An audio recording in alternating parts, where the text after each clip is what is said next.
नमस्कार मित्रों, कैसे हैं आप लोग। मित्रों, हम वात पित्त और कफ पर चर्चा कर रहे थे और इसके पिछले वाले वीडियो में इसका हम डिस्क्रिप्शन में इसका लिंक भी दे देंगे। हम इसके पिछले वाले वीडियो में यह चर्चा कर रहे थे कि ये जो 24 घंटा का जो दिन रात होता है, इसको वात पित्त और कफ के आधार पर इसका वर्गीकरण किया गया है। 8 घंटे वात का होता है, 8 घंटा पित्त का होता है और 8 घंटा कफ का होता है। 12 बजे रात्रि से लेके सवेरे 8 बजे तक का समय वात का है। 8 बजे सवेरे से 2 बजे 4 बजे अपराह्न तक का जो समय है वह पित्त का है और 4 बजे से फिर 12 बजे तक का समय जो है वह कफ का है। उसमें बहुत सी चीजें जुड़ी हुई है जो इसके पहले वाले वीडियो में मैं बताया हूँ।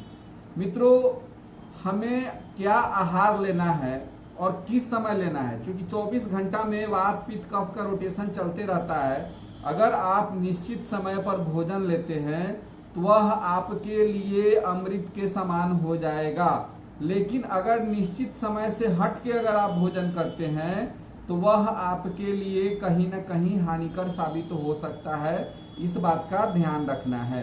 कब हमें गरिष्ठ भोजन लेना है, कब हमें सॉफ्ट भोजन लेना है, कब अधिक मात्रा में खा सकते हैं, कब हम कम मात्रा में खाएंगे ताकि उसका पाचन हो सके, इसका हमें ख्याल हमेशा रखना पड़ेगा। ज्यादातर जो भोजन का जो समय है वह पित्त का जब समय होता है उस समय अगर आप भोजन करते हैं तो वह आपके शरीर में लगेगा। वरना अगर उस प्रकृति के नियम के आप खिलाफ जाएंगे तो हम ये नहीं कहते हैं कि जो रात को 2 बजे खाएंगे वो जिंदा नहीं रहेंगे, सब चीज होगा, लेकिन उनके शरीर का जो सिस्टम जो है, जो ईश्वर द्वारा जो सिस्टम बनाया गया है, उस सिस्टम में विकृति आ सकती है और उन्हें तरह तरह के रोग का सामना करना पड़ सकता है। सवेरे का समय जो होता है 8 बजे से लेके और शाम के 4 बजे तक का समय होता है वह पित्त का होता है। और कहा जाता है कि सुबह जो है वह 8 बजे तक कुछ हल्का नाश्ता ले लेना चाहिए। उसके बाद 9-10 बजे के आसपास जो है, जब पित्त का समय 10 बजे से लेकर 2 बजे के बीच होता है, उस समय आप क्या करते हैं, भोजन कर सकते हैं। और उसके बाद फिर जब ऑफिस जाने वाले लोगों को भी देखे हुए है कि लंच टाइम जो होता है वो 1:30 बजे के आसपास लंच टाइम होता है, वो भी पित्त का ही समय होता है। इस समय किया हुआ भोजन जो होता है वह सुपाच्य होता है।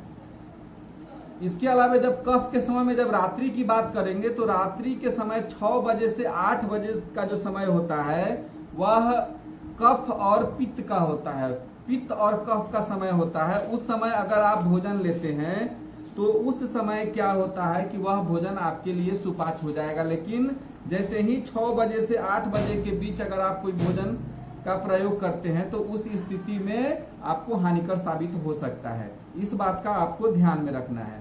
अब भोजन किस प्रकार का लेना है, तो हम जो भी भोजन लेते हैं उसमें 5 तत्व समाहित होना चाहिए।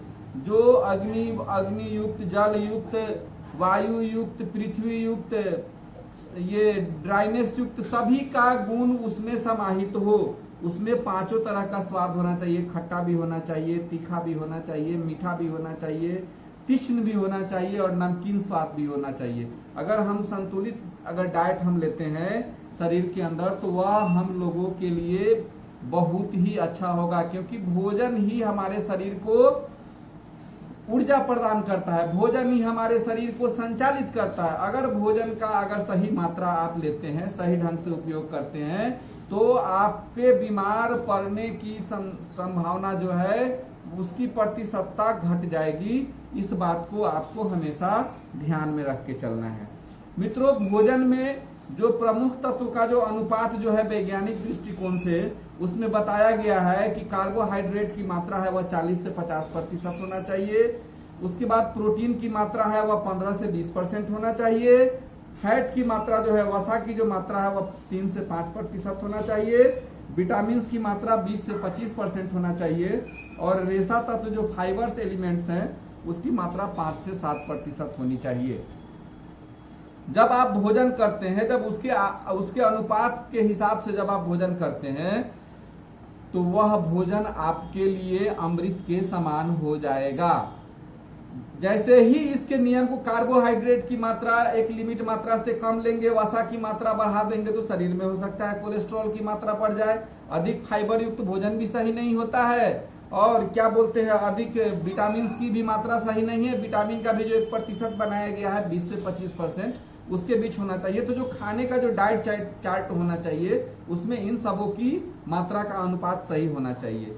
अगर हम कार्बोहाइड्रेट के स्रोत के बारे में जानना चाहेंगे तो रोटी, गेहूं जो है, गेहूं, ज्वार, मक्का, बाजरा, इन सब की रोटी है, अनाज है, दाल है, और जड़ वाली जितनी सब्जियां आती हैं उनमें कार्बोहाइड्रेट की मात्रा बहुत अधिक पाई जाती है। शकरकंद का भी उपयोग कर सकते हैं आप। आलू में भी जो है कार्बोहाइड्रेट की मात्रा बहुत अधिक मिलती है।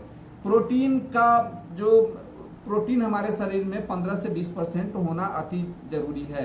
अब प्रोटीन का स्रोत दूध है, दाल है, मांसाहारी लोग के लिए मांस है, मछली है। आप बादाम का प्रयोग कर सकते हैं प्रोटीन के लिए, खजूर का प्रयोग कर सकते हैं, मूंगफली का प्रयोग कर सकते हैं, और ड्राई फ्रूट्स का प्रयोग कर सकते हैं। इससे आपके शरीर में प्रोटीन की जो कमी होगी उसको धीरे धीरे पूर्ति होने लगेगा। वसा के लिए आप बादाम ले सकते हैं, अखरोट ले सकते हैं, सूरजमुखी का तेल है, घी है, उसके बाद नारियल है, मलाई है, काजू है। इन सब चीजों का अगर आप उपयोग करते हैं, लेकिन एक लिमिट मात्रा में, अगर जरूरत से अधिक खाएंगे तो वह आपको हानिकर हो सकता है। इसलिए कहा जाता है कि काजू का, बादाम का, ये सब का 2, 4, 5 दाना ही इस्तेमाल करना चाहिए। विटामिन के लिए मछली, दूध, अंडा, विटामिन का बहुत सारा वर्गीकरण हुआ है।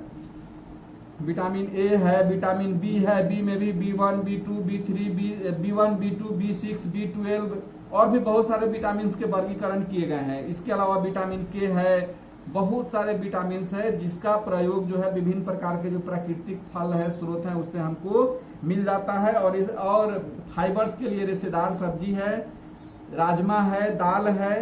इसके अलावा एलोवेरा का जूस का इस्तेमाल आप फाइबर्स को बढ़ाने के लिए कर सकते हैं। विटामिन का स्रोत हमारा आंवला भी है।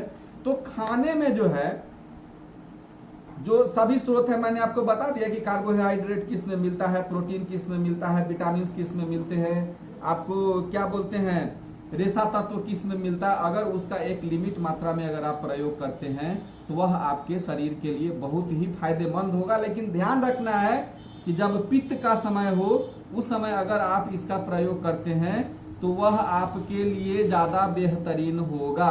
और इसके लिए 8 बजे जो सवेरे से लेकर 2 बजे का समय पित्त का है। अब ये नहीं कि 4 बजे तक का समय पित्त का है, जिसमें कंप्लीट पित्त का जो समय है वह 10 बजे से 2 बजे के बीच का समय है।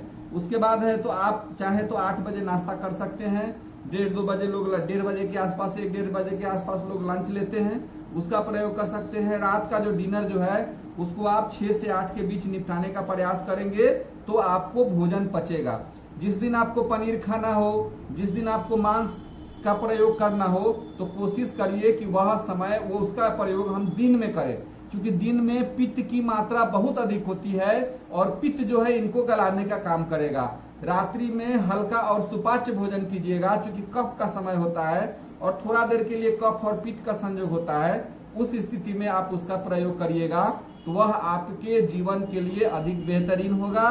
और इसका प्रयोग करिएगा अगर दिनचर्या सही रखिएगा तो उस स्थिति में आपके क्या बोलते हैं आप जो भी भोजन करिएगा वह आपके शरीर में लगेगा। पित्त न सिर्फ हमारे क्या बोलते हैं कि हमारे शरीर सर्कुलेशन को मजबूत करता है, बल्कि पित्त जो है हमारे शरीर में जो है पित्त का जो निर्माण जो होता है अग्नि और जल के मिलने से होता है। पित्त का अगर मात्रा सही रहेगा तो हमारे शरीर में रस का सही निर्माण होगा, भूख अधिक लगेगा, ऊर्जा को बनाने का काम पित्त ही करता है। इसके अलावा जो है अगर पित्त की मात्रा अगर संतुलित हमारे शरीर में रहती है तो भूख प्यास का जो सीमा है वह आपको नियंत्रित रहेगा। अगर उस हिसाब से इसका प्रयोग करते हैं तो आप कभी बीमार नहीं पड़ेंगे। हमेशा ध्यान रखिएगा कि भोजन जो है वह पित्त के समय में किया जाए। भोजन दिन का जो भोजन है 8 बजे सवेरे से लेके और 4 बजे का समय पित्त का है, उसके हिसाब से आप वर्गीकरण उसका कर सकते हैं, उसके हिसाब से आप उसका उपयोग कर सकते हैं। इसके रात्रि का जो भोजन करना है इसको हम लोगों को 6 से 8 के बीच का समय को चुनना है और हमेशा इस बात का ध्यान रखना है कि रात का भोजन कम मात्रा में लिया जाए, चूंकि कफ का टाइम होता है। अगर कफ के समय में उसके हिसाब से अगर आप भोजन का चुनाव करते हैं, सुपाच्य हल्का भोजन आप लेते हैं, चूंकि 6 बजे से 8 बजे का समय पित्त और कफ का होता है, वह भोजन जो है आपको अमृत के समान होगा। इसके अलावा अगर किसी प्रकार अगर इस नियम को अगर आप तोड़ते हैं तो मेरे कहने का मतलब ये नहीं कि आपके शरीर में नहीं लगेगा, लेकिन आगे जाके हो सकता है भविष्य में इसके दुष्परिणाम को झेलने पड़े। इन्हीं बातों के साथ मैं सुधीर कुमार आप लोगों से विदा लेता हूं और आग्रह करता हूं कि जिन मित्रों ने अभी तक मेरे चैनल को सब्सक्राइब नहीं किया है वह इस चैनल को सब्सक्राइब कर दे तथा बेल आइकन को दबा दे, ताकि रोज नई नई जानकारी दूं और आप लोगों तक आसानी से पहुंचे। तब तक के लिए नमस्कार, धन्यवाद, जय हिंद, जय भारत।